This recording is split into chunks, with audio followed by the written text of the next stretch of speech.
On est très content de pouvoir passer ce temps ensemble. Et puis, pour vous présenter Catherine Dixon, on a beaucoup de joie à l'avoir parmi nous. Moi, en tout cas, la colère, c'est quelque chose qui me concerne totalement. Mais voilà, c'est la personne qui va nous adresser cet après-midi. Juste pour vous dire quelques mots sur Catherine, son époux s'appelle Brad et tous les deux, ils travaillent dans l'implantation d'églises. Ils sont en train de travailler sur un projet à Manosque en ce moment, une église internationale. Et juste avant qu'on commence, elle m'a expliqué un petit peu comment ils procédaient. Ils ont des cours d'anglais qui permettent d'annoncer l'évangile. Donc on est très contents pour ce qui se passe à Manosque. Catherine a 3 enfants et 7 petits-enfants.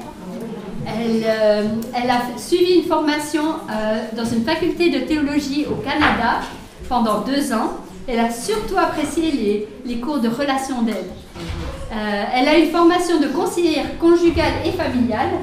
Et une de ses passions, de ses nombreuses passions, j'imagine, c'est le couple et la famille. Parce que c'est vraiment des cadeaux merveilleux de la part de Dieu. Donc, on lui laisse la parole et on te remercie beaucoup, Catherine. Merci. Et juste à la fin, il y aura un temps de questions-réponses si vous voulez poser des questions. Voilà. Ok. Alors, j'ai une question pour vous. Ça vous arrive de vous mettre en colère? Si vous êtes là, des colères qui font mal à ceux que vous aimez, des colères qui vous font mal à vous-même, peut-être parce que vous ne les exprimez pas, des colères qui vous font honte, des colères qui n'honorent pas Dieu, des colères que vous voudriez contrôler ou éliminer. Alors bien sûr, ça nous arrive à toutes de nous mettre en colère, mais c'est à des degrés, à des fréquences variables selon nos tempéraments, nos circonstances, notre arrière-plan, nos gènes et les étapes de la vie. Moi, je suis une grande colérique. Grande, vous le voyez, mais colérique, ça se voit peut-être moins. Et lorsque j'ai eu mes enfants, le problème s'est vraiment révélé. Je ne savais même pas que j'étais colérique. Alors, est-ce que vous m'imaginez hurlant sur ma fille de 2 ans parce qu'elle avait seulement renversé un verre de lait? Ou hurlant sur mon fils parce qu'il n'avait pas rangé sa chambre? Ou secouant mon bébé de 2 mois parce qu'elle avait pleuré toute la nuit? Ou hurlant sur mon mari: « Mais non, je ne suis pas en colère !» Donc, il faut vous dire que je viens d'une famille de grands colériques, et comme ma colère était bien inférieure à celle de mon père, je croyais que je n'étais pas colérique. En tout cas, à une certaine période de ma vie, celle des enfants en bas âge, j'étais constamment, journellement en colère. Et je ne le voyais pas. En colère contre les gens qui ne faisaient pas ceci ou cela, mais surtout contre mes enfants. J'ai des amis qui sont surtout en colère contre leur patron ou leur mari, d'autres contre elles-mêmes. Moi, c'était contre mes enfants. Et ça a duré quelques années avec un cycle de colère, de repentance, de demande de pardon à mes enfants, à Dieu. Et rebelote. Jusqu'au jour où ma fille m'a dit, et c'était lors d'un câlin, elle m'a dit: « Tu sais, maman, tu nous fais peur. » Waouh! Alors là, ça a été la bombe. Ça a été vraiment une bombe pour moi, mais le point de départ dont Dieu s'est servi pour un long cheminement, qui a eu plusieurs étapes, qui continue toujours, mais qui est beaucoup plus serein maintenant. Et je peux dire aujourd'hui que Dieu m'a délivré de mes colères destructrices. Dieu m'avait tellement interpellée à travers l'aveu de ma fille, et je voulais tellement que ça change, parce que ça faisait des années quand même qu'il y avait ces cycles de colère, repentance, que je suis allée voir une psychologue. Mais je lui ai dit: attention, hein, je ne viens pas pour 30 ans, je viens pour 6 ou 8 fois, pas plus. Pour qu'elle m'aide à dépatouiller ce fardeau. Et à chaque séance, j'amenais mes découvertes à Dieu, pour que lui m'aide et me libère. Et c'est ce qu'il a fait. Alors je vais vous dire comment. Bon, ça c'est mon cas à moi, hein, mais on est tous différents. Grâce à cette psy, à différentes lectures chrétiennes sur le sujet, Et grâce à la prière, j'ai pu réaliser que ces colères qui explosaient à tout bout de champ pour des broutilles, ce n'était pas le vrai problème. Mais en fait, c'était les symptômes de quelque chose de beaucoup plus profond, d'une colère et d'une souffrance très ancienne, très profonde, si profonde que je la soupçonnais même pas. Ces colères symptômes, c'était des soupapes qui explosaient régulièrement à cause d'un trop-plein permanent de colère et de rancune que j'avais accumulé en moi. Alors assez rapidement, j'ai découvert que cette colère datait de mon enfance et qu'elle était dirigée en fait contre mon père. C'était une colère ancienne, cette colère emmagasinée enfant, qui me pourrissait la vie actuelle et celle de mes enfants. Et donc ça a été la découverte numéro 1. Mais qu'est-ce qu'il fallait que je fasse avec cette découverte ? Eh bien, cette psychologue, qui n'était pas chrétienne du tout, elle m'a dit de faire ce que la Bible demande, en fait. Elle m'a dit, vous devez pardonner à votre père. Pardonnez à votre père tous ses manquements, toutes ses colères, toute la peur qu'il vous a inspirée. Elle m'a donné des tuyaux pratiques.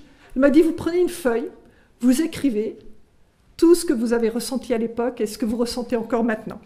Et puis elle m'a dit, quand vous lui pardonnerez, vous déchirerez cette liste. Alors moi, j'ai suivi cette démarche et j'ai apporté ce pardon à Dieu dans la prière en lui demandant de m'aider vraiment à pardonner. Et mon mari m'a accompagnée parce que c'était impossible par moi toute seule. Quand j'ai lu cette liste, mais j'ai pleuré, j'ai hurlé, c'était impossible, quoi. Et j'ai lu la liste, je te pardonne, papa, pour la table de souper que tu as renversée au moment du repas. Je te pardonne pour la valise que tu as balancée par la fenêtre. Je te pardonne pour tes hurlements sur maman et sur moi. Je te pardonne pour la boule que j'avais ici. Et ça a été vraiment très, très dur. Mais en tout cas, je peux vraiment vous affirmer qu'après cette prière, en déchirant cette liste, j'ai senti un poids qui quittait mon cœur, mes épaules. Et j'ai été libérée, vraiment libérée. Depuis ce jour, il y a eu un avant et un après. J'ai cessé ces colères épouvantables, heureusement, contre mes enfants et contre quiconque m'énervait. Alors la colère fait toujours partie, hélas, de ma vie. Mais elle est plus incontrôlable. Et ça, c'est la différence. Avant, depuis que j'ai été libérée, je suis consciente maintenant que j'ai un choix. Et je peux décider de ne pas m'engager dans le processus de la colère. Dans les situations frustrantes de tous les jours, quoi. Encore l'autre dimanche, un voisin, il balançait tous ses gravats dans mon jardin. Et quand je lui ai interpellé calmement, lui, il a commencé à hurler. Et là où avant j'aurais hurlé plus fort que lui parce que je suis maître en la matière, j'ai pu lui répondre calmement. J'ai même pas eu envie de hurler. Je lui ai répondu avec des paroles calmes et sensées. Et la colère peut arriver dans beaucoup de situations dans la vie. Mais la colère est une émotion qui a beaucoup d'emprise sur moi, j'en suis consciente, de par mon éducation et mon tempérament.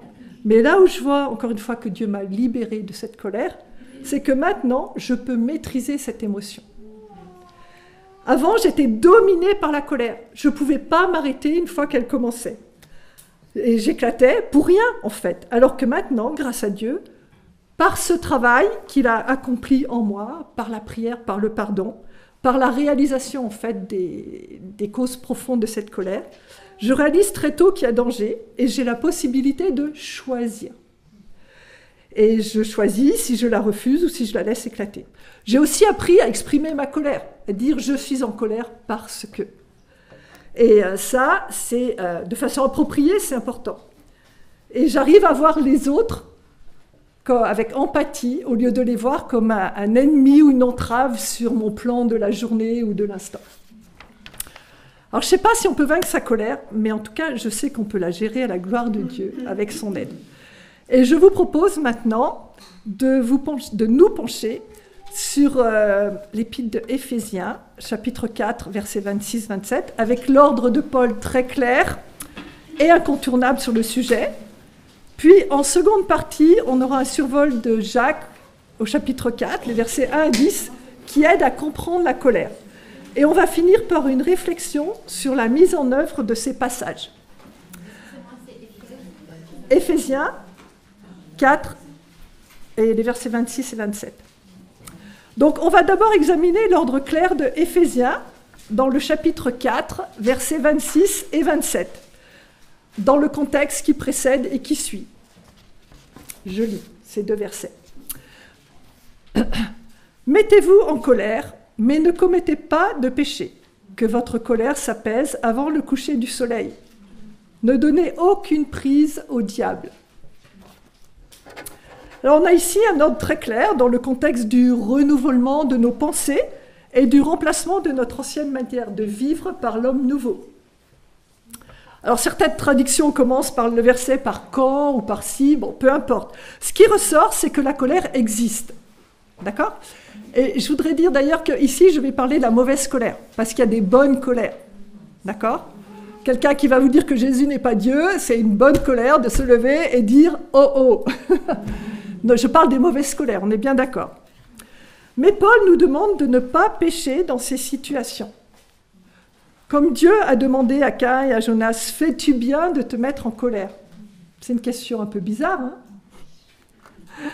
Mais il nous pose aussi la question, parce que la colère, c'est souvent la conséquence de notre péché. Nos attentes ou nos buts égoïstes qui sont bloqués par les circonstances ou la personne. Ressentir la frustration ou la souffrance ou la colère due aux circonstances, c'est normal. Mais l'exprimer agressivement ou la refouler, c'est pas ce que Dieu attend de nous. Donc la suite du verset 26 nous dit comment ne pas pécher. Ce n'est pas dans le déni, pas dans le refoulement, pas dans l'explosion. On a deux choix, selon ce verset. Apaiser la colère avant le coucher du soleil, ou même plus tôt, ou la garder. Donc c'est notre choix. C'est un choix qui ne dépend que de nous. Est-ce que je vais obéir à la Catherine naturelle, charnelle, ou à la Catherine spirituelle qui est renouvelée par le sang de Christ, qui est citoyenne des cieux, qui est temple du Saint-Esprit? J'ai le choix. Et la meilleure preuve que j'ai le choix, je ne sais pas vous, mais c'est que j'arrive à retenir l'expression de ma colère en public. Mes enfants, je ne me mettais jamais en colère contre eux en public. Donc quand même, il y a quelque chose. Pourquoi donc? Parce qu'il y a des témoins. Et à la maison, il n'y en a pas. Mais est-ce que Dieu n'est pas le témoin dans ma maison? Pourquoi est-ce que je me mets en colère en sa présence et pas en présence de mes amis ou de mon patron ou de mes voisins? C'est pourquoi ce conseil est vraiment pertinent. Et régler sa colère avant le coucher du soleil, ça évite les accumulations de rancœur et les explosions de colère et les ulcères. C'est toujours mieux de faire le ménage au jour le jour. Mon époux Brad et moi, on a pris l'engagement très tôt dans notre mariage de suivre ce principe. Et en 42 ans de mariage, je n'y ai désobéi qu'une seule fois. Et d'ailleurs, je n'en ai pas dormi de la nuit, alors ça ne valait pas la peine. Mais en tout cas, ce qu'il y a d'important dans ce verset, c'est qu'il ne dit pas de minimiser le problème, de le nier. Il faut en parler, reconnaître sa colère, c'est sain, S-A-I-N, et l'exprimer spirituellement, dans l'humilité, dans l'amour. Il faut ensuite pardonner à l'autre et demander pardon souvent aussi. Mettre ce conseil en pratique, c'est accepter de mettre l'autre avant nous. Avant notre orgueil bafoué, avant notre souffrance, avant notre peur, avant notre attente égoïste. Et c'est vouloir obéir à Dieu et décider d'en faire un principe de vie. Là aussi, c'est une question de choix. Est-ce que je vais en faire un principe de vie ou pas? Et ainsi, on ne donnera pas aucun accès au diable en faisant le choix de gérer notre colère à la gloire de Dieu, en faisant le choix de refuser de garder cette colère ou de l'exprimer destructivement. Alors, de façon pratique, c'est aussi utile de se poser quelques questions. On a vu, Dieu a demandé à Caïn ou à Jonas, « Fais-tu bien de te mettre en colère ?» On peut se demander, est-ce que je fais bien de me mettre en colère? Déjà, c'est un bon point. Est-ce que je ne reconnais pas le droit à mon enfant ou à mon conjoint ou à quiconque d'être un instrument que Dieu utilise dans ma vie pour m'apprendre le don de moi, la patience, la douceur, la maîtrise de moi, pour devenir plus à son image? Est-ce que je vois mon enfant ou telle circonstance comme un empêchement de vivre ma vie comme je le veux? Est-ce que j'essaye peut-être de trop gérer, d'être superwoman? Si tout m'irrite, il y a quelque chose derrière. Et probablement, je dois faire du vide dans mon planning aussi. Est-ce que mes colères me renvoient à des événements ou à des colères anciennes non réglées, comme c'était mon cas? Est-ce que mes colères me renvoient à des fausses croyances, du genre « une bonne chrétienne accepte tout » ou du genre « je ne peux pas mettre de limite à mon collègue ou à mon enfant ». Donc ça peut être nécessaire de changer certaines choses dans ma vie et d'examiner mes croyances profondes, comme on le verra plus tard.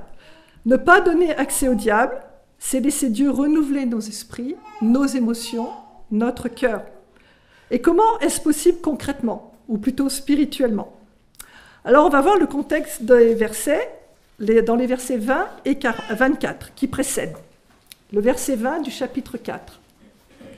« Mais vous, ce n'est pas ainsi que vous avez appris ce que signifie pour vous le Christ, puisque vous avez compris ce qu'il est et qu'on vous a enseigné à vous qui êtes chrétiennes ce qui est conforme à la vérité qui est en Jésus.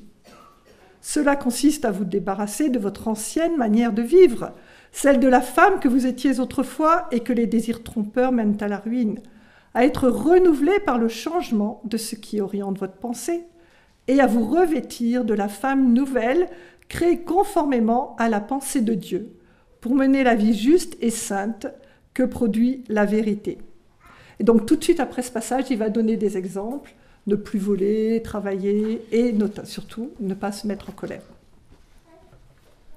Alors Paul nous rappelle, donc j'ai mis femme et j'ai féminisé, mais dans la Bible c'est l'homme, c'est en général, d'accord? Ok. Paul nous rappelle que le chrétien a appris Christ et il nous explique que je dois me débarrasser du vieil homme, de la vieille femme, de mon ancienne manière de vivre d'avant ma conversion, lorsque mon moi, c'est-à-dire ma petite personne, dirigeait ma vie. Mon moi a été crucifié avec Christ et il essaye toujours de reprendre sa place. Et plus je laisserai Dieu me renouveler par le changement de mon esprit, plus j'apprendrai à mourir à moi-même et à ne plus être le centre de mon monde. Le verset 24 nous ordonne de nous revêtir de la femme nouvelle qui met Dieu au centre de sa vie et non plus son petit ego. Est-ce que vous avez déjà visualisé dans votre esprit le détrônement de votre ancienne nature, de votre petit moi, la mort de votre vieux vous-même et l'arrivée de Christ en vous, qui a fait de vous la femme nouvelle qui met Dieu au centre de sa vie? Alors mes chères sœurs, le verset 30 nous rappelle que Dieu nous a scellés de son sceau pour le jour de la rédemption. On ne s'appartient plus, on appartient à Dieu qui nous a choisis. C'est un privilège, c'est une responsabilité aussi. Quand nous nous mettons en colère, ne péchons plus, c'est notre choix, votre choix. On a vu ce matin qu'il faut y faire tous nos efforts. Que Dieu nous y aide, vous et moi, et c'est ma prière. Donc pour clore cette première partie, je voudrais que vous vous mettiez par 2 ou 3. J'ai 2 questions pour vous. Et vous n'avez pas beaucoup de temps, 12 minutes.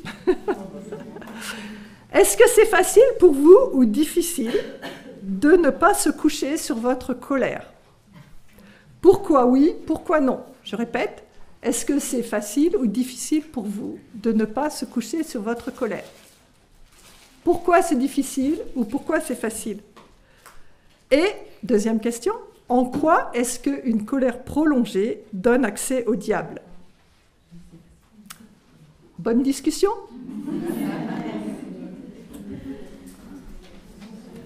Je répète, en quoi c'est facile ou difficile de ne pas se coucher sur sa colère? Et en quoi est-ce qu'une colère prolongée donne accès au diable?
suis vraiment navrée d'interrompre vos discussions.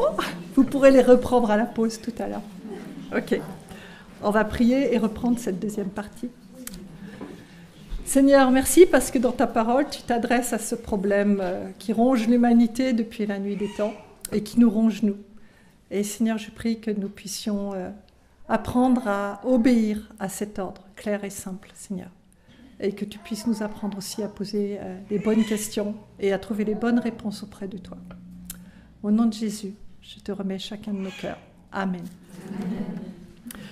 Donc, en deuxième partie, je vous propose de nous pencher sur Jacques, le chapitre 4 et les versets 1 à 10, qui présentent de façon vraiment claire le mécanisme de la colère, son origine, ce que Dieu en pense et comment y résister.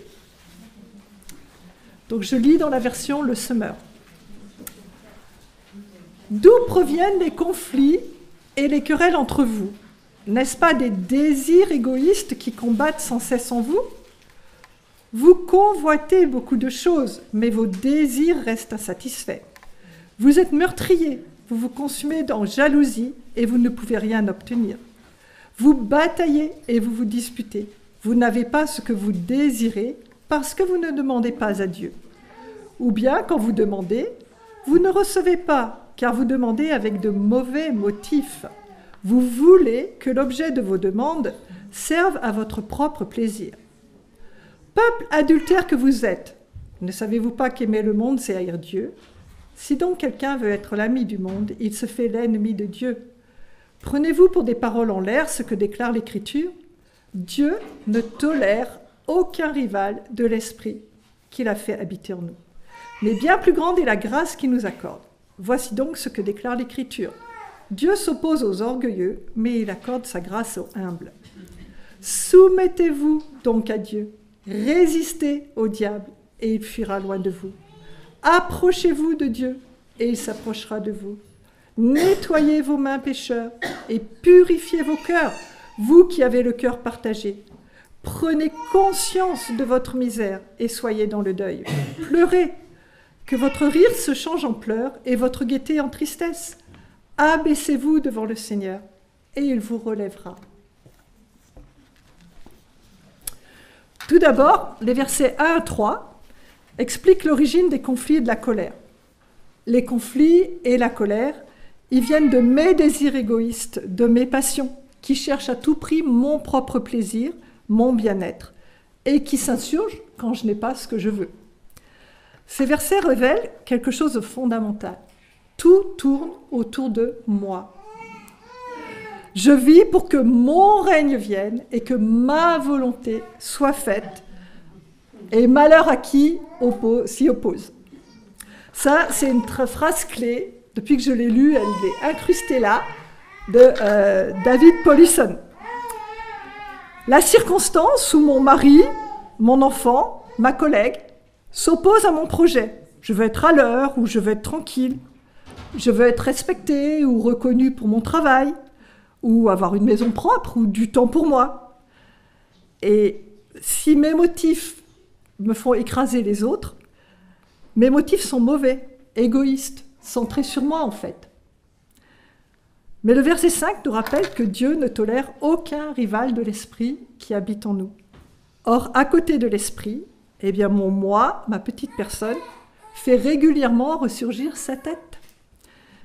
Et je dois détrôner cette idole, ce moi, pour y mettre Dieu, toujours à nouveau. Et le verset 6 nous rappelle que Dieu s'oppose à mon orgueil et à ma présomption de toujours ramener cette idole du moi sur le trône de ma vie. Dieu accorde sa grâce aux humbles qui détrônent leur idole, leur moi, et se soumettent à lui. C'est pourquoi dans chaque colère, il est important de se poser la question « Qu'est-ce que je désire réellement ici ?» Vous découvrirez toujours votre orgueil ou votre égoïsme qui ressurgit à travers la circonstance apparente. Ma colère contre le ver de l'air renversé, c'était à un mauvais but en fait. Je voulais que mes enfants soient grands et que j'ai la vie tranquille. Ou bien je voulais être à l'heure et le ver de l'air, il fichait en l'air mon plan d'être à l'heure. Donc j'éclatais. Et c'est pourquoi les méthodes de gestion de la colère sont toujours vouées à l'échec. Parce que ça peut aider, bien sûr, mais ce sera toujours insuffisant parce que ça traite des symptômes, pas de la cause. La dimension horizontale, mais pas la dimension verticale, qui sont le manque d'amour de l'autre, la suprématie du moi, le détrônement de Dieu, le manque de pardon. Mais heureusement, du verset 7 à 10, Jacques nous propose le remède en le détaillant. Alors, on va remarquer d'abord que ce remède, c'est un ordre là aussi. D'accord ? Comme dans Philippiens. Ce n'est pas une option. Il nous ordonne de se soumettre à Dieu et de résister au diable. Se soumettre à Dieu qui veut être seul sur le trône de mon cœur. Et ça demande que j'accepte sa souveraineté sur mes événements, mes circonstances. L'enfant qui vomit dans la voiture alors qu'on va à un mariage, ou voilà. Et résister au diable qui veut détrôner Dieu en permanence en se servant de ces mêmes circonstances. Mais si on s'approche de Dieu, il s'approche de nous et reprend la place qu'on lui donne. Et si on résiste au diable, il fuira loin de nous. Et comment on lui résiste ? En étant consciente de son cœur charnel, de son moi, et en y résistant de façon intentionnelle. Avec intention, on va y résister. On doit purifier notre cœur partagé, prendre conscience de notre misère, de notre besoin d'aide, pleurer sur notre péché dans une vraie et profonde repentance, et ne pas minimiser nos colères, comme je l'ai fait pendant si longtemps. Bon, je ne suis pas vraiment en colère, c'est normal, là, tu as vu ce qu'elle a fait, c'est inadmissible. Non, il faut nous abaisser devant Dieu, le mettre au-dessus de nous, apprendre à mourir à nous-mêmes et à mettre l'autre avant nous. Dans chaque colère, il y a un choix. Ou je vais être porteuse de l'image de Satan, ou je vais être porteuse de l'image de la grâce de Dieu. Dans chaque colère, je vais laisser Dieu me transformer à l'image de Christ et être vainqueur, ou je vais donner la victoire à mon cœur orgueilleux et à Satan.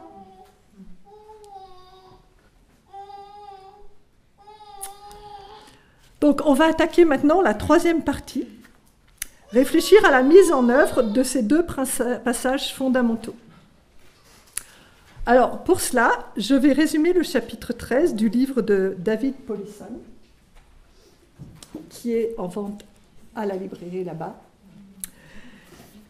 Chrétien en colère, qui est vraiment fantastique et incontournable quand on s'attaque à la colère. C'est un livre à lire et à relire, à le méditer et à le lire dans la prière. Je vous le recommande à 300%. Et ensuite, on insistera sur l'importance de la repentance et sur l'importance du pardon. D'accord ?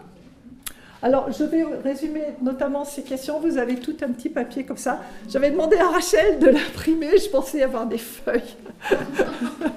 Manque de communication. Bref, vous avez cette petite feuille. On va réfléchir à ces questions. Il y en a une de rab, si quelqu'un n'a pas la feuille. Bon, ok. Donc, la première question à se poser, normalement pendant, avant, mais souvent après la colère, c'est quelle est ma situation ? Qu'est-ce qui s'est passé ? Qu'est-ce qui a provoqué ma colère ? À qui ou en quoi j'en veux ? Est-ce que c'est à cause de ce rendez-vous qui était important pour mon travail ou ma santé ? Ou ce problème a contrarié mon plan d'être à l'heure ou d'être propre ? Ou j'en veux à celui qui s'oppose à mon idée ? C'est assez facile ça, hein, les faits. Comme on a vu ce matin, les faits, on peut analyser.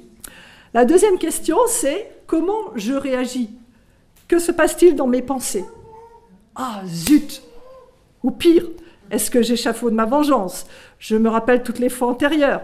Je m'auto-accuse. Et si, et si, et si. Qu'est-ce qui se passe dans mon corps ? Vous savez, ces changements physiologiques, là, on sent qu'on a chaud, on devient rouge, on transpire, on tremble. Qu'est-ce qui se passe dans mon cœur ? Qu'est-ce qui se passe au niveau de mes émotions ? Est-ce que je suis hors de moi ? Est-ce que je suis amère ? J'ai un désir de sucre, de nourriture, d'alcool ? Est-ce que j'ai peur de quelque chose ? Qu'est-ce qu'il y a au niveau de mes émotions ? Que se passe-t-il au niveau de mes actions ? Les soupirs ? Les hurlements ? l'agressivité de gestes, les injures, les coups, balancer quelque chose par la fenêtre, le refoulement peut-être. C'est important de se poser pour analyser ça. Parce que plus on l'aura posé, plus ce sera facile de l'anticiper et de le vaincre. Donc ces questions, elles sont vraiment importantes. La question 3, c'est la question fondamentale, je pense. Quelles sont mes raisons, mes vraies raisons? Pourquoi est-ce que je me suis mis en colère? C'est sûr, pas la circonstance, pas de colère. Pas de verre de lait renversé, je ne me serais pas mise en colère. D'accord? Mais ce n'est pas les circonstances qui m'intéressent ici, mais moi, ma réaction. D'accord?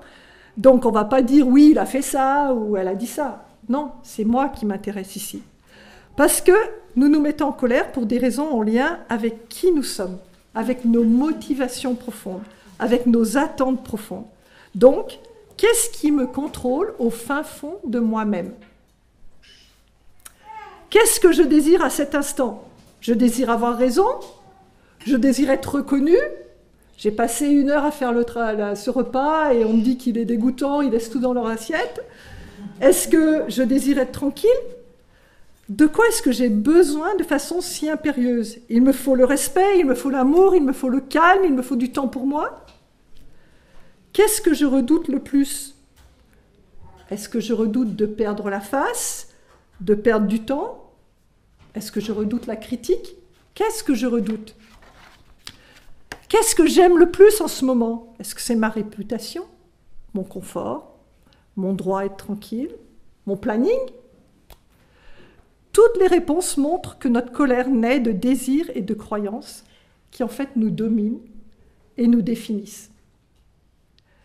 La colère ne découle pas seulement des circonstances, mais plus profondément de ce que vous croyez vraiment au fond de vous, de ce qui est vraiment vital pour vous et qui vous fait tourner.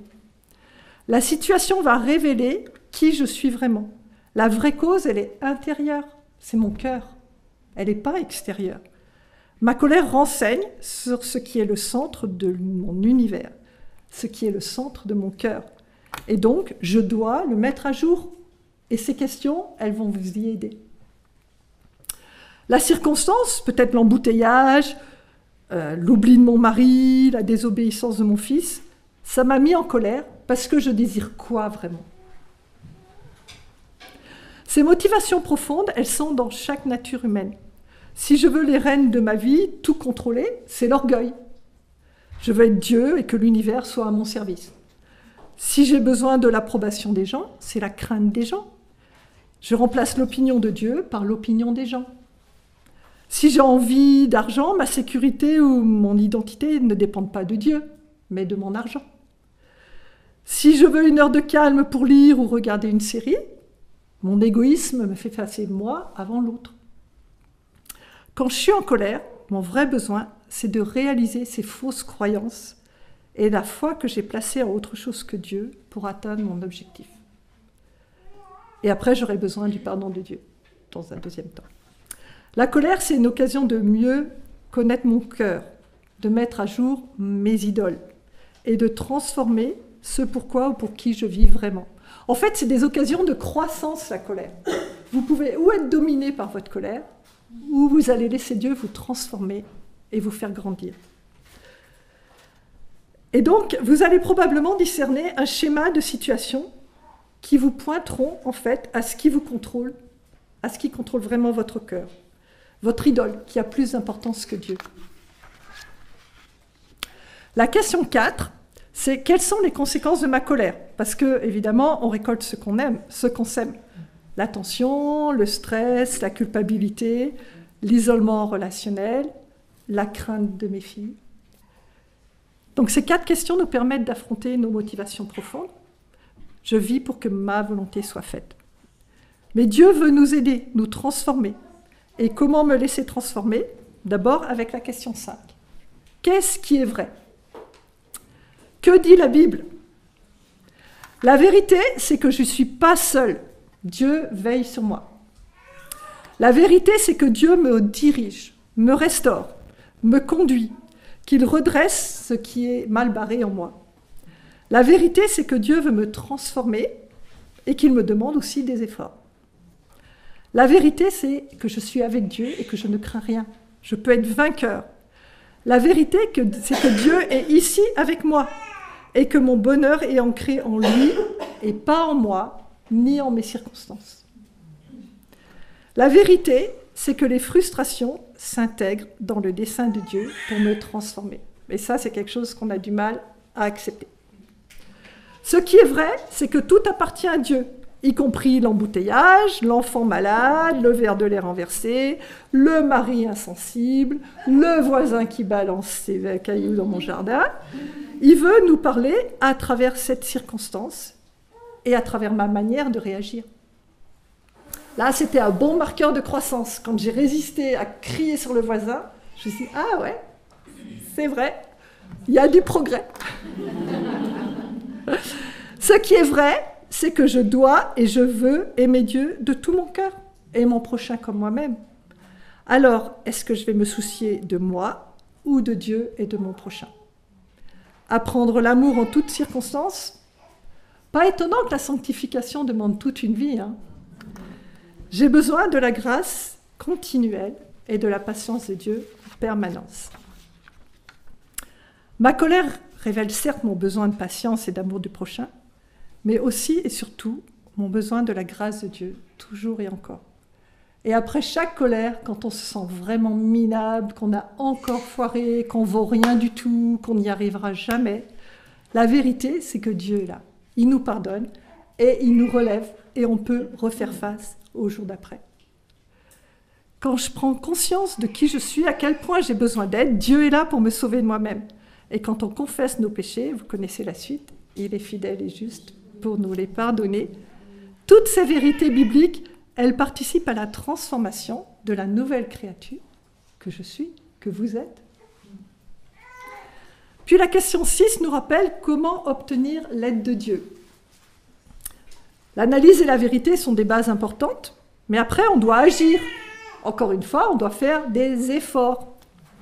Je dois me tourner vers Dieu, lui demander son aide, lui faire confiance et me repentir en me soumettant à Dieu et en résistant au diable de façon active et intentionnelle. La question 7 développe la question 6. Comment réagir constructivement dans cette situation? Qu'est-ce que je vais faire?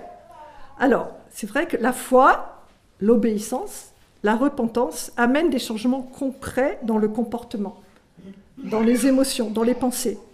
J'ai dû, quant à moi, aller demander de multiples fois pardon après une colère, à mon mari, à mes enfants, à mon père, à ma pharmacienne, à mes collègues. La pharmacie, ça m'énerve d'attendre. Déjà, j'aime pas y aller, et c'est vrai que ça part vite. Mais je vais vous dire, allez demander pardon, c'est vrai, ça libère, ça restaure la relation, mais ça renforce drôlement l'apprentissage, croyez-moi, parce que ça pique d'aller voir un étranger et de lui dire « Je me suis mise en colère, je te demande pardon ».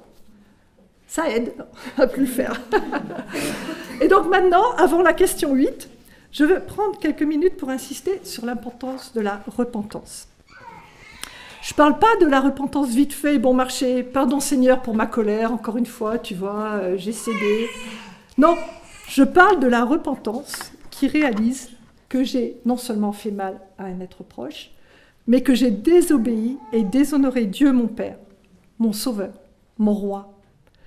J'ai bafoué le sacrifice de Christ et je me suis remise momentanément sous la domination de Satan.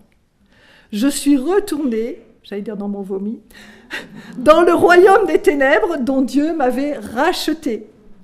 Et c'est cette réalisation douloureuse qui va amener une repentance profonde, douloureuse, qui coûte, mais qui est libératrice.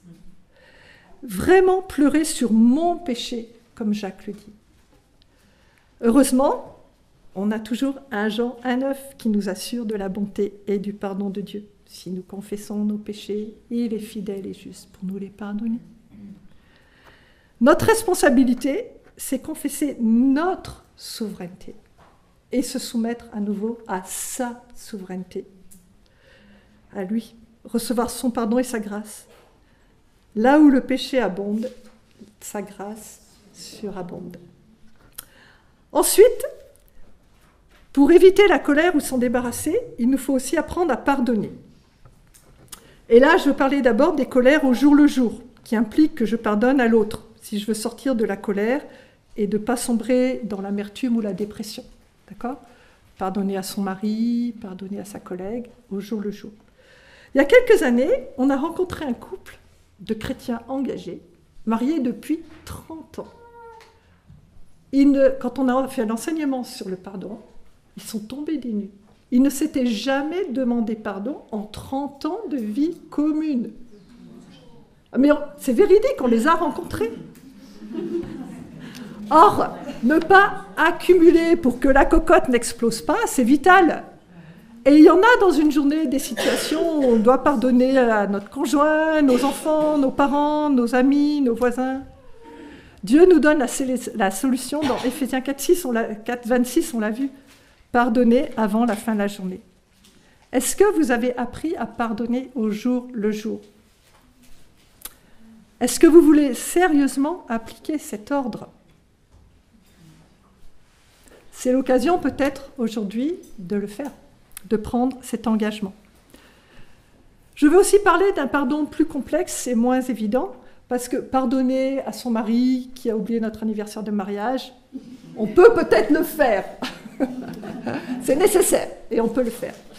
Mais peut-être que votre colère récurrente, elle est basée sur une colère ancienne, comme moi, enfouie, jamais exprimée et donc jamais pardonnée.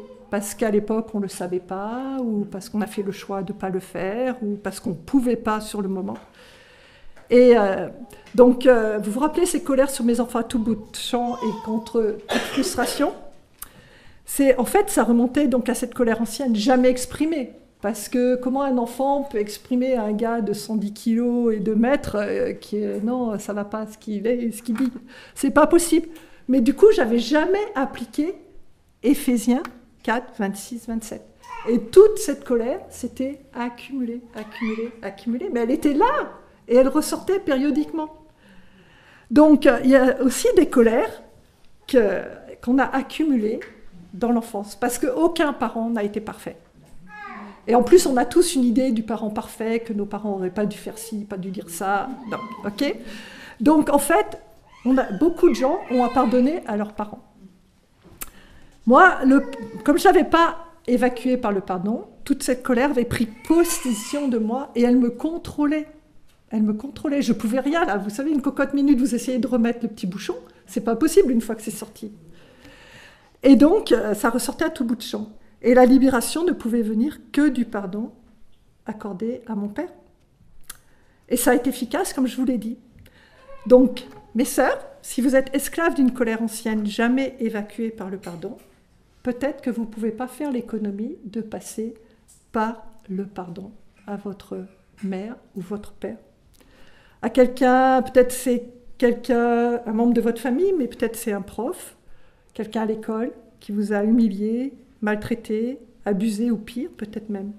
Alors, j'ai conscience que c'est un sujet très douloureux que je lève comme ça alors qu'il est l'heure de bientôt arrêter. Mais parce que c'est important. Si c'est votre cas, il faut passer par le pardon. Et vous avez besoin d'aide pour cela, n'attendez plus. Suivez le chemin que Dieu vous trace et suivez ses commandements. On pardonne après l'offense et ça permet de ne pas accumuler de colère. Donc enfin, on va finir avec la 8e et dernière question. Quelles sont les conséquences de la foi et de l'obéissance ? Eh bien, Dieu, dans sa bonté et par son esprit, Dieu m'arrache au péché de l'amertume et de l'égocentrisme. Et il va me faire croître à l'image de Jésus-Christ. Ma vie manifestera vraiment que ta volonté soit faite et que ton règne vienne. Donc, je vous propose maintenant de prendre 10 minutes, chacune, seule, pour réfléchir à votre dernière colère. Je sais que c'est court, mais c'est un début. Vous allez vous concentrer, donc rapidement, sur la question 1, mais surtout sur la question 3. Et si vous avez le temps, sur la question 5. Donc, qu'est-ce qui a provoqué mon irritation ? Et est-ce que je peux discerner mes vraies raisons ? Pourquoi je me suis mis en colère ? Qu'est-ce qu'il y avait derrière ? J'ai crié sur mon mari. Pourquoi? Je m'attendais à ce qu'il fasse le repas, qu'il montre un peu de considération pour moi. Et qu'est-ce que ça montre, ce désir-là? Pourquoi est-ce que ce désir-là fait que je crie sur mon mari au lieu de dire, eh bien, tu as fait quelque chose qui me fait de la peine, mais je te pardonne. Lui dire ou pas lui dire, en tout cas l'exprimer à Dieu. D'accord? Donc, quelle était ma vraie raison derrière cette colère, ou contre mon enfant? Et que dit la Bible dans ces circonstances? Donc, je vous laisse 10 minutes pour faire 3 questions. Et après, il y aura un moment de questions de votre part. Et avant, il y aura une mini-conclusion et un temps de questions.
Tu veux qu'on ouvre une autre fenêtre? Tu peux ouvrir la fenêtre derrière, s'il te plaît? Peut-être si tu veux t'éloigner à cause du bébé. Ouais, merci. Alors, avant de terminer, je vous encourage vraiment à prendre le temps de faire ce questionnaire lors de vos prochaines colères, pour mettre au jour vos motivations profondes et vos schémas récurrents, et pouvoir les amener à Dieu à chaque fois, dans la repentance et la dépendance. Ça vous aidera dans votre combat contre la colère. Et faites tous vos efforts pour la combattre, parce que j'ai parlé avec une chrétienne qui m'a dit qu'elle était dans une dépression profonde, et elle avait réalisé que ce qui avait amené sa dépression, c'était le manque de pardon. Et quand elle a fait cette même démarche que moi, quand elle a pardonné, elle est sortie de sa dépression et elle a pu s'en relever. Donc, non seulement pour vous, c'est bien de vous attaquer à ce problème, pour votre entourage et aussi pour la gloire de Dieu. Pour terminer ce temps ensemble, je vous laisse un encouragement adapté d'une pensée de John Newton, qui était un marchand d'esclaves, fort riche, qui s'est repenti. « Je ne suis pas ce que je veux être, et vous n'êtes pas ce que vous voulez être. Je ne suis pas ce que je dois être, et vous n'êtes pas ce que vous devez être. Je ne suis pas ce qu'un jour je serai, et vous n'êtes pas ce qu'un jour vous serez. Je ne suis plus ce que j'étais, et vous n'êtes plus ce que vous étiez. Mais je suis ce que je suis par la grâce de Dieu, une enfant de Dieu pardonnée et en transformation. Et vous êtes ce que vous êtes par la grâce de Dieu, une enfant de Dieu pardonnée et en transformation. On va finir par la prière. Seigneur, je te remets chacune de mes sœurs ici et je te demande ton aide dans leur combat contre la colère. Aide-les à mettre à jour l'idole qui contrôle leur cœur et à te mettre au centre de chaque circonstance de leur vie, au centre de leur cœur, Seigneur. Merci pour ta patience et ton Esprit Saint qui nous soutiennent dans ce combat pour se libérer de notre ancienne nature. Seigneur, nous voulons te glorifier dans nos vies et dans ce combat Et nous prions au nom de Jésus, qui est mort pour nous sortir du royaume des ténèbres et faire de nous des créatures nouvelles et libérées. Amen. Donc vous avez maintenant un temps de questions. Vous pouvez toujours poser des questions. Je ne sais pas si je saurais répondre, mais vous pouvez toujours les poser. Oui. Je voudrais apprendre, par exemple, comment gérer notre colère si nous sommes blessés par rapport à la manque de sensibilité de notre cause. D'accord. Comment gérer notre colère si on est blessé par le manque de sincérité ou le manque de sensibilité de quelqu'un, de notre conjoint. Donc, quand on est blessé, en fait, on a souvent appris qu'on serre les fesses et on avance. Non. On est blessé, on a mal. Qu'est-ce que vous faites quand vous vous coupez ou que votre enfant tombe? Vous le soignez. Vous exprimez qu'il y a eu une douleur. Donc vous le dites à la personne, vous l'exprimez. J'ai mal, je me sens utilisé, je me sens moins que rien quand il y a ça et ça qui se passe. Ça ne veut pas dire que la personne va le prendre en compte, mais déjà, vous l'exprimez, ça ne reste pas là. Et puis, dans un deuxième temps, eh bien, on va pardonner à la personne. Que l'autre reconnaisse son tort ou pas, on va lui pardonner. Parce qu'autrement, c'est nous qui restons avec cette douleur et qui l'accumulons. Donc le pardon, c'est la base. Il est insensible, il a fait ça, elle a fait ça, mais je lui pardonne, je le remets à Dieu. Ouais. J'aimerais bien savoir, par exemple, est-ce que c'est possible de développer un thermomètre qu'on puisse... comment on dit ça en français? Comment est-ce que je peux me rendre compte que je suis en train d'exploser avant de... Ouais, c'est une bonne question. Mais en fait, dans un premier temps, enfin, moi c'est ce que j'ai vécu, hein, c'est à partir du moment où j'ai réalisé que je faisais peur à mes enfants, qu'il fallait que je fasse quelque chose, j'ai réalisé après coup, je me suis mis en colère. Et après, j'ai essayé de gérer ça. Petit à petit, j'ai réussi à le faire, m'arrêter dans la colère et après, avant la colère. Tu vois la situation et tu sens que tu boues, que... Eh ben non, Seigneur, là, je vais parler calmement. Mais c'est pas instantané. Enfin, peut-être que des gens ont été restaurés instantanément. Mais je pense que quand on a des faiblesses et des péchés dans nos vies, eh bien, c'est un combat. Et moi, c'est un combat que je vais mener toute ma vie. Parce que je suis colérique. Mon mari, jamais il se met en colère. Vous imaginez ça? Mais alors, jamais de jamais. 40 ans de mariage, je l'ai vu 2 fois en colère et il a juste dit « Les enfants, ça suffit. »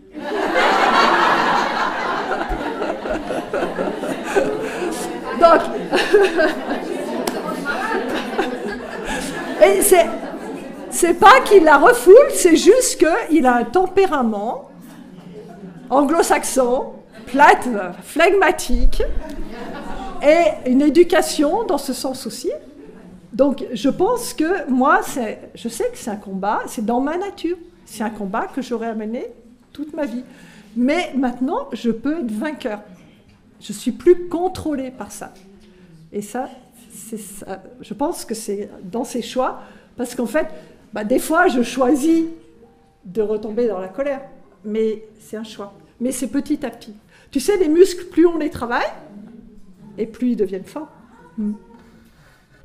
Est-ce qu'il y a d'autres questions? Oui? Moi, j'ai un souci, parce que du coup, dans ce que je comprends qui a été abordé, là, c'est « ne vous mettez pas en colère ». Non, c'est quand vous vous mettez en colère. Oui, pour moi, c'est pas la colère le problème, c'est ce qu'on en fait.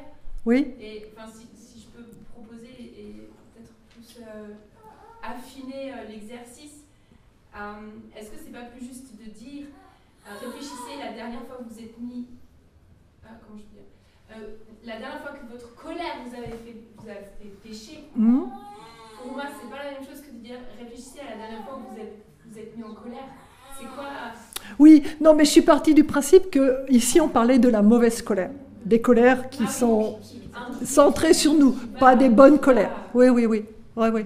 Mais du coup, la bonne colère, qu'est-ce que c'est et qu'est-ce qu'elle produit? Et, enfin, moi, j'aimerais bien avoir quelque chose de Ouais. juste. La bonne colère, c'est quand on se met en colère pour des choses qui atteignent la gloire de Dieu ou d'un autre. Tu vois quelqu'un qui frappe un enfant, tu te mets en colère et tu interviens. C'est pas pour toi. La mauvaise colère, c'est quand c'est pour nous. Ouais. Je me sens offensée, je me sens... tu vois, la mauvaise colère, c'est quand c'est nous au centre, au lieu de Dieu ou l'autre. Ouais. Parce que, par exemple, l'esclavage s'est arrêté finalement, parce que des hommes se sont levés, et ils étaient en colère contre l'esclavage. Mais ce n'était pas pour sauvegarder leurs intérêts, c'était pour la dignité de l'être humain. Ouais. Et même, certains, c'était leur richesse qui était en jeu, comme Paul Newton, mais ils ont réalisé que c'était quelque chose de mauvais, qu'il fallait le combattre. Oui?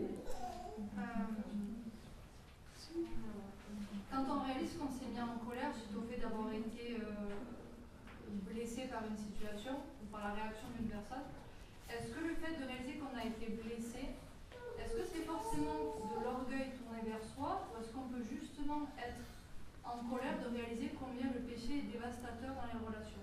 Bah, les deux, je pense. Voilà, parce que c'est pas, parce que souvent j'entends que si tu as été blessé, si ça t'a fait quelque chose, c'est de l'orgueil. Est-ce que c'est forcément que de l'orgueil, ou c'est simplement d'être en peine et en colère de voir combien le péché nous Oui. Oui, les deux. Ouais. Non, c'est pas de l'orgueil de reconnaître qu'on a eu mal. On a eu mal. Ouais. Je veux dire, le fait d'être blessé, Oui. la réaction d'être blessé n'est pas forcément que de l'orgueil. Non, non, non. Ouais. Parce que la blessure au niveau... Ok. Il y a une autre question? Oui. Je triche peut-être un peu, mais je pense à la question qu'est-ce que tu veux mettre en place de concret? Ouais. Et en fait, je me dis, est-ce que tu aurais peut-être des petits exemples? Parce que je me dis, bah ouais, le problème, il part souvent du cœur, et des fois, on se met dans des situations où on se retrouve dans des situations où on est dans un épuisement tel que toute émotion devient compliquée à gérer. Voilà, je ne sais pas si c'est clair. Oui, oui, oui. Bah, qu'est-ce qu'on met en place de concret? Ça dépend des situations, notre personnalité, des circonstances. Mais comme je l'ai dit, ça peut être coupé dans son planning, mettre plus de temps pour nos enfants, décider d'exprimer ses émotions, la blessure qu'on ressent, au lieu de la garder et puis de l'accumuler. C'est des choses concrètes comme ça auxquelles je pense. Ouais. Oui, il y a certaines circonstances qu'on peut un peu transformer ou, pour que la situation soit évitée. Par exemple, si tu te lèves, si tes enfants, tu leur donnes 10 minutes pour être prêts et qu'à chaque fois ça se termine par des hurlements, eh ben, il faut que tu prennes une demi-heure pour qu'ils soient prêts, quoi. Enfin, des trucs comme ça.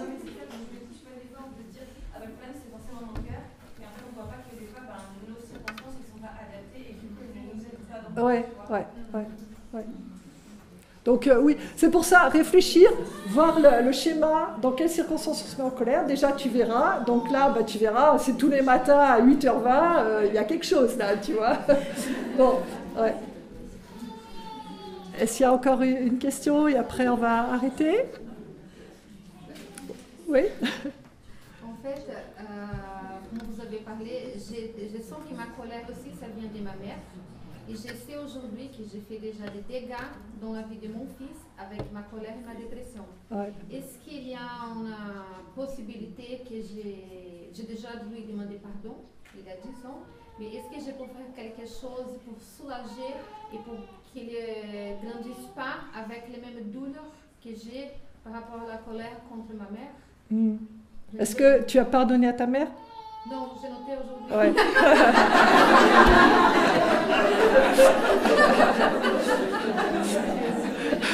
Déjà, tu pardonnes à ta mère. Et tu verras. Mais attention, c'est pas bon aujourd'hui maman, enfin maman ou pas maman. Moi, j'ai choisi, je ne l'ai pas dit à mon père. Je pense qu'il n'aurait pas pu le gérer. Et puis, des fois, les parents sont morts. Mais en fait, des fois, je me dis que si je lui avais dit, peut-être que lui, ça aurait été aussi un choc et qu'il aurait pu réagir. Et que peut-être ça l'aurait aidé. Donc là, je ne sais pas. Mais on voit la personnalité de nos parents. Tu lui demandes pardon pour... pas globalement. Quand tu as les souvenirs.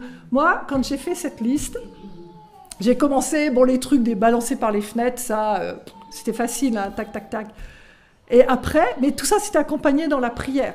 Et après, certains matins, je me levais et il y avait un truc.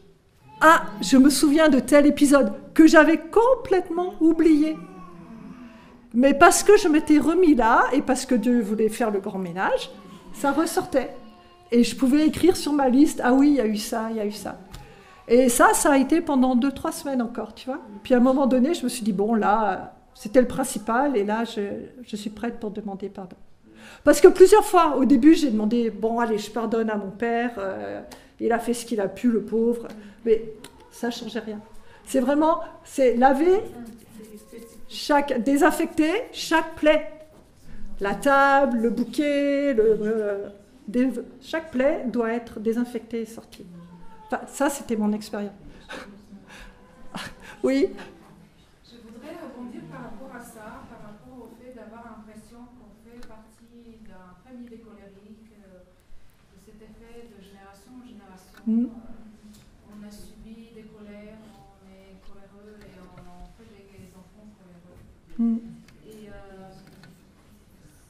Dieu ne souhaite pas ça. Non.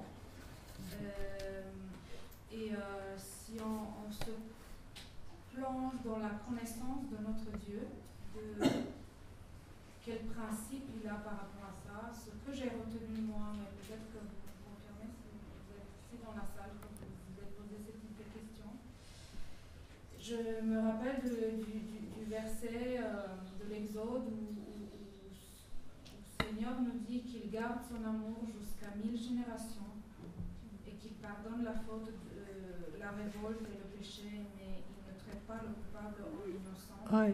Et il punit la faute des pères sur les enfants et les petits-enfants jusqu'à la 3e, la 4e génération. Ce que je comprends, c'est que Seigneur, s'il y a des péchés qui persévèrent, il peut en tenir compte quelques générations, mais son amour dépasse largement, puisque c'est 1000 générations.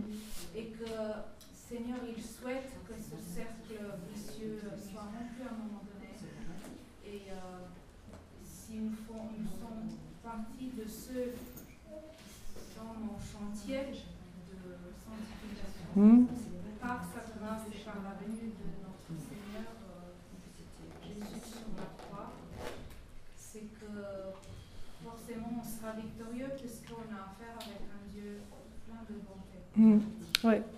Moi, ce que je vois dans ma famille, c'est que mon frère, qui refuse Dieu et qui n'a pas pardonné, maintenant, c'est un alcoolique fini. Il n'a aucune relation avec ses enfants. Alors que moi, ma famille, grâce à Dieu, elle marche avec Dieu. Et c'est Dieu qui a fait la différence. J'ai coupé la chaîne. C'est Dieu qui m'a permis de couper la chaîne. Et maintenant, c'est une nouvelle lignée qui commence. Ouais. Ouais, ouais. Bon, alors c'est la dernière. Concrètement, tu as pardonné à ton père quand tu dis j'ai pardonné. Concrètement, c'est-à-dire tu as écrit chaque événement et tu as dit une prière, Père, papa, je te pardonne ou Non, en fait, c'est, comme j'ai dit, là, le pardon, je vois un peu comme un nettoyage. Tu ressors la plaie qui est mal cicatrisée, tu la ressors, tu la mets au jour, tu la nettoies. Et donc, quand je l'ai écrit, j'ai écrit pour tel événement, je t'en veux. Et parce que ça a fait ça dans ma vie, j'ai reproduit ça avec mes enfants, ou parce qu'à l'époque, j'avais une boule au cœur tout le temps. Et donc, j'ai lu ça. Et après, j'ai dit, mais je te pardonne. Je te pardonne. Je remets ça à Dieu. Et je ne sais pas, j'avais peut-être besoin de le visualiser, ou peut-être c'est un truc humain, mais j'ai déchiré la liste. Et Ben, je ne peux pas l'expliquer. Dieu a agi. Je l'ai sorti au grand jour, je lui ai remis, il s'en est chargé, et moi, je n'en étais plus chargée. Ouais. Si je peux me permettre de dire, c'est juste par rapport à ça, il y a la méthode de Lee Anderson en relation d'aide qui explique très bien la démarche de pardon, il faut être très précis comme ça, sur la blessure, l'émotion qu'on a ressentie, et vraiment les conséquences que ça a eu de notre vie, et puis on pardonne cette chose-là précise. C'est pas, c'est pas global. C'est vraiment parce que. Comme vous avez dit, plusieurs fois vous avez des matins des pensées claires et précises, mais c'est à chaque fois refaire ce pas pour cette chose-là précise.